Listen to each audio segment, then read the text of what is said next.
Hello friends, welcome back JP law classes में आप सबका स्वागत है दोस्तों। आज हम राजस्थान एपीओ की मेंस की क्लास, ये हिंदी का लैंग्वेज पेपर है सेकंड, ठीक है, उसकी सेकंड क्लास है। फर्स्ट क्लास हो चुकी है। अगर आप तक उसी उस क्लास फर्स्ट क्लास को आप अभी तक आपने नहीं देखा तो वहाँ जेपी लो क्लासेस की यूट्यूब चैनल पे जाके देख सकते हैं, ठीक है। और इस सीरीज का पूरा फायदा उठा सकते हैं, ठीक है। और इस चैनल को एक बार, अगर आप इस चैनल पे नए हैं तो एक बार इस चैनल को सब्सक्राइब कर लेना, लाइक कर देना और बेल आइकन क्लिक करना, जिसके नेक्स्ट क्लास का आपको नोटिफिकेशन मिल सके, ठीक है। इस चैनल को सब्सक्राइब कर लेना जिससे कि आप इस क्लास का फ़ायदा आराम से उठा सकें, ठीक है। तो आज का हम सेशन स्टार्ट कर रहे हैं और ये लैंग्वेज पेपर सेकंड के सारे टॉपिक इसमें कवर करेंगे, जो ग्रामर वाले पूरे टॉपिक हैं वो, ठीक है। तो आज का शब्द युग्म का पहला वर्ड है, पहला शब्द है यानी अगम। अगम, अगम का मतलब होता है जाना, जाना संभव नहीं, यानी अगम का मतलब होता है जाना संभव नहीं, ठीक है। और आगम का मतलब होता है आगमन और पुराण, आगमन और पुराण, ठीक है। और नेक्स्ट वर्ड है अंत। अंत का मतलब होता है समाप्त, अंत का मतलब होता है समाप्त होना, अंत, अंत यानी समाप्त, अंत का मतलब होता है क्या होता है, अंत का मतलब समाप्त, ठीक है। और अंत्य, अंत्य का मतलब होता है नीचे का और अंत का, नीचे का अंत का, ठीक है, नीचे का और अंत का, ठीक है। और अंत से यानी very important, third word very important, बहुत इंपॉर्टेंट है, थर्ड, जो काफी बार एग्जाम में आ चुका है, ठीक है। अंश यानी कंधा, अंश का इसको आईएम पे मार्क कर देना, ठीक है, लिख लेना इसको। अंश यानी, अंश का मतलब होता है कंधा, अंश यानी कंधा, जो सशंकर, ये सांप वाला है, अंश सांप वाला है, इसका मतलब होता है कंधा हो जाएगा, ठीक है। और ये अंश का मतलब सशंकर वाला अंश आए, उसका मतलब होता है भाग और हिस्सा, ठीक है। और फोर्थ वर्ड है अनल। अनल का मतलब होता है अग्नि या आग, ठीक है, दोनों का मतलब एक ही है। और अनिल यानी, अनिल यानी छोटी की मात्रा है तो उसका क्या मतलब होता है वायु या हवा, ठीक है, वायु या हवा। और अंश यानी सस, ये अंश का मतलब होता है कंधा, ये जो सांप वाला है तो कंधा, और अंश यानी सशंकर वाला है तो भाग और हिस्सा, ठीक है। ठीक है, यहाँ तक क्लियर, ठीक है। नेक्स्ट शब्द शुद्धि के देख लेते हैं। अंकुर, अंकुर, ये अंकुर क्या है, अशुद्ध है, और अंकुर ये वाला शुद्ध हो जाएगा, ठीक है। तो अंकुर कैसे लिखेंगे, अ ऊपर बिंदी और कु रे, कु इसमें छोटा आएगा, ठीक है। इसके ऊपर चंद्र बिंदी नहीं आएगी, ठीक है। तो यहाँ पे चंद्र बिंदी के कारण ये क्या रोंग हो जाएगा, ठीक है। यहाँ पे चंद्र बिंदी आने से ये अशुद्ध हो जाएगा, ये शुद्ध हो जाएगा। चंद्र, अंकुर के ऊपर चंद्र बिंदी नहीं आएगी, ठीक है। नेक्स्ट वर्ड है अंधेरा। अंधेरा शुद्ध कैसे लिखेंगे, अंधेरा शुद्ध यानी अंधेरा, ये वाला करेक्ट हो जाएगा, ठीक है। अंधेरा ऐसे लिखेंगे, ठीक है। ये अंधेरा के ऊपर चंद्र बिंदी आएगी, ठीक है, ए ऊपर चंद्र बिंदी आएगी इसके, ठीक है। और रा, अंधेरा, ठीक है, अंधेरा लिखेंगे, ठीक है, ऐसे लिखेंगे अंधेरा, ये करेक्ट हो जाएगा, ठीक है। चंद्र बिंदी आएगी, अ के ऊपर चंद्र बिंदी आएगी, और धनुष वाला ऊपर ए की मात्रा और र के आ की मात्रा, ठीक है। अंधेरा ये वाला करेक्ट हो जाएगा, ठीक है। नेक्स्ट है अग्नि। अग्नि देखिए दोस्तों कैसे लिखते हैं, अग्नि, अग्नि वाला ये अशुद्ध है, अग्नि ये वाला करेक्ट हो जाएगा, अग्नि ऐसे लिखते हैं, ठीक है। अ ग के छोटी की मात्रा और न, अग्नि, अग्नि ये वाला करेक्ट हो जाएगा, ठीक है। और ये वाला करेक्ट हो जाएगा, ये वाला करेक्ट हो जाएगा, ठीक है, ये वाला रॉन्ग हो जाएगा, ठीक है। ये अशुद्ध हो जाएगा, ये शुद्ध हो जाएगा, ठीक है। अनुग्रहित देखिए दोस्तों कैसे लिखते हैं, अनुग्रहित अगला वर्ड है अनुग्रहित। अनुग्रहित देखो ऐसे लिखते हैं, ए आएगा, फिर न के छोटा ऊ की मात्रा आएगी, ठीक है। और ग के नीचे रह की मात्रा आएगी, और है के छोटी बड़ी की मात्रा और तय, अनुग्रहित। ए नु, नु के छोटा ऊ की मात्रा, और ग के पैर ये रह आधा रह, ही तय, अनुग्रहित, है के छोटी की मात्रा तय, अनुग्रहित, ठीक है, करेक्ट हो जाएगा। नेक्स्ट अगला वर्ड है अन्वेषण, वेरी इंपॉर्टेंट, ठीक है, अन्वेषण।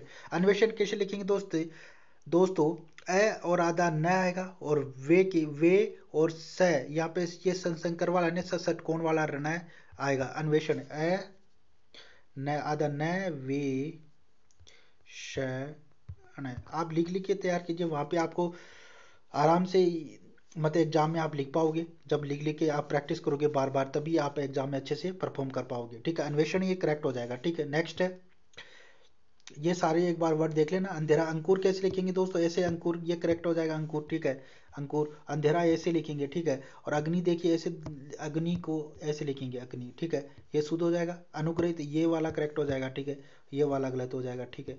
और अन्वेषण देखिए दोस्तों ये लिखेंगे यहाँ पे षटकोण वाला है, शंकर वाला नहीं आएगा अन्वेषण के अंदर, ठीक है, ये अन्वेषण यानी करेक्ट हो जाएगा। अनुग्रहित ऐसे लिखेंगे, ठीक है।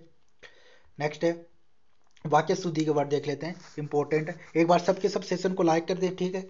अशुद्ध, पहला वाक्य है अशुद्ध वाक्य है, वह अपनी प्रतिज्ञा के शब्दों से डिगे नहीं। तो यहाँ पे अशुद्धि का कारण क्या है, यह दोनों यानी प्रतिज्ञा और शब्दों से डिगे नहीं, तो ये दोनों ही, तो यहाँ पे एक ही वर्ड आएगा, वह अपनी प्रतिज्ञा, या तो वह अपनी प्रतिज्ञा से डिगे नहीं, या आएगा वह अपने शब्दों से डिगे नहीं, ठीक है। या तो वह अपनी प्रतिज्ञा से डिगे नहीं, या वह अपने शब्दों से डिगे नहीं, ठीक है। यहाँ पे भी करेक्ट हो जाएगा, ठीक है। नेक्स्ट नेक्स्ट वर्ड है, नेक्स्ट सेंटेंस है अशुद्ध वाला, तुम्हारे आने से मेरा मन गदगद हो गया। तुम्हारे आने से मेरा मन गदगद हो गया, तो शुद्ध वाक्य हो जाएगा, तुम्हारे आने से मैं यानी मेरा मन यानी मैं गदगद हो गया, यह करेक्ट हो जाएगा, यह अशुद्ध हो जाएगा, ठीक है। और नेक्स्ट वर्ड है, वह अपनी ताकत के बल पर जीता है। तो यह शुद्ध वाक्य हो जाएगा, वह अपने बल पर जीता है, या तो वह अपने बल पर जीता है, या ऐसे लिखना है, वह अपनी ताकत के भरोसे जीता है, ऐसे लिखना है, वह अपनी ताकत के भरोसे जीता है, दोनों में से एक लिख के आना है, ठीक है। नेक्स्ट है, समाज में अराजकता की समस्या बढ़ गई, ये अशुद्ध है, समाज में अराजकता की समस्या बढ़ गई है, ठीक है। तो इसका शुद्ध वाक्य हो जाएगा, समाज में अराजकता बढ़ गई है, बढ़ रही है, समाज में अराजकता बढ़ रही है, ये शुद्ध वाक्य हो जाएगा, ठीक है। फिर नेक्स्ट वर्ड है, नेक्स्ट सेंटेंस है, अशुद्ध वाक्य है, प्रातःकाल के समय घूमना चाहिए, ठीक है, यह अशुद्ध है, ठीक है। तो इसका शुद्ध रूप हो जाएगा, प्रातःकाल घूमना चाहिए, ये शुद्ध वाक्य हो जाएगा, प्रातःकाल घूमना चाहिए, ठीक है, ये शुद्ध वाक्य हो जाएगा, ठीक है, प्रातःकाल घूमना चाहिए, समय तो वैसे ही का ये दिन है, तो प्रातःकाल घूमना चाहिए, करेक्ट हो जाएगा, ठीक है। नेक्स्ट है मुहावरा, मुहावरे के सब देख लेते हैं, इंपॉर्टेंट, ठीक है। सेशन को एक बार सब लाइक कर दें, शेयर कर दें, ठीक है। तो अंधेरे में तीर चलाना, इसका मतलब होता है बिना लक्ष्य के प्रयास करना, बिना लक्ष्य के प्रयास करना, अंधेरे में तीर चलाने का मतलब होता है बिना बिना लक्ष्य के प्रयास करना। पाठ्य, तो इसका वाक्य में प्रयोग कैसे करेंगे, पाठ्यक्रम को ध्यान में रखकर पढ़ो, कुछ भी पढ़कर अंधेरे में तीर मत चलाओ, पाठ्यक्रम को ध्यान से पढ़िए, ठीक है, कुछ भी पढ़कर अंधेरे में तीर मत चलाओ, ठीक है। जब भी एग्जाम में कोई क्वेश्चन पूछ रहा है तो उसको मतलब अच्छे से मतलब पढ़ के आंसर देना है, ऐसे कुछ भी अंधेरे में तीर नहीं चलाना, ठीक है। पाठ्यक्रम को ध्यान में रखकर पढ़ो, कुछ भी पढ़कर अंधेरे में तीर मत चलाओ, ठीक है। नेक्स्ट है अंधेरे में रखना, इसका क्या अर्थ होगा, धोखे में रखना, अंधेरे में रखना, किसी को अंधेरे में रखना यानी धोखे में रखना, इसका मतलब क्या होगा, धोखे में रखना। चालाक लोग हमेशा हर किसी को अंधेरे में रखकर स्वार्थ सिद्ध करते हैं, ठीक है। अंधेरे में रखना यानी कि अंधेरे में रखना का मतलब धोखे में रखना, किसी को धोखे में रख दिया, ठीक है। चालाक लोग हमेशा हर किसी को अंधेरे में रखकर स्वार्थ सिद्ध करते हैं, ठीक है। नेक्स्ट है थर्ड, अंक लगाना का मतलब होता है गले लगाना, अंक लगाने का मतलब होता है गले लगाना यानी आलिंगन करना, ठीक है। अमित ने अपने पिछड़े भाई कमल को देखते ही अंक लगा लिया, ठीक है। यानी जो अमित है, जो अपने पिछड़े यानी कि उसका भाई जो बिछड़ गया था, ठीक है, कमल को देखते ही उसने जब देखा तो वह अंक लगा लिया, उसको गले लगा लिया, ठीक है। आलिंगन करना, इसका मतलब होता है गले लगाना, अंक लगाना है मतलब गले लगाना, आलिंगन करना, ठीक है। नेक्स्ट है अंक भरना, अंक भरने का मतलब क्या है, अंक भरना यानी बहुत स्नेह से मिलना, अंक भरना यानी स्नेह से बहुत स्नेह से मिलना, अंक भरना यानी बहुत स्नेह से मिलना, अंक भरना यानी बहुत स्नेह से मिलना, यानी कि अयोध्या लौटने पर राम और भरत अंक भर कर मिले, ठीक है। जैसे अयोध्या लौटने पर राम जैसे अयोध्या लौटे तो राम और भरत अंक यानी कि बहुत स्नेह से मिले, ठीक है, अंक भर कर मिले, ठीक है।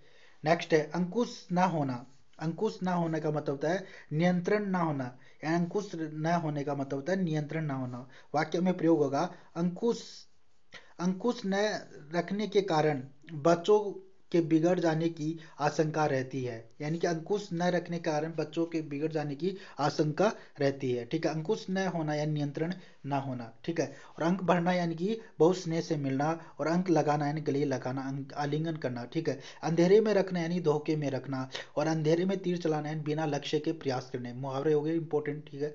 नेक्स्ट है लकोक्ति देख रहे थे इंपॉर्टेंट, ठीक है।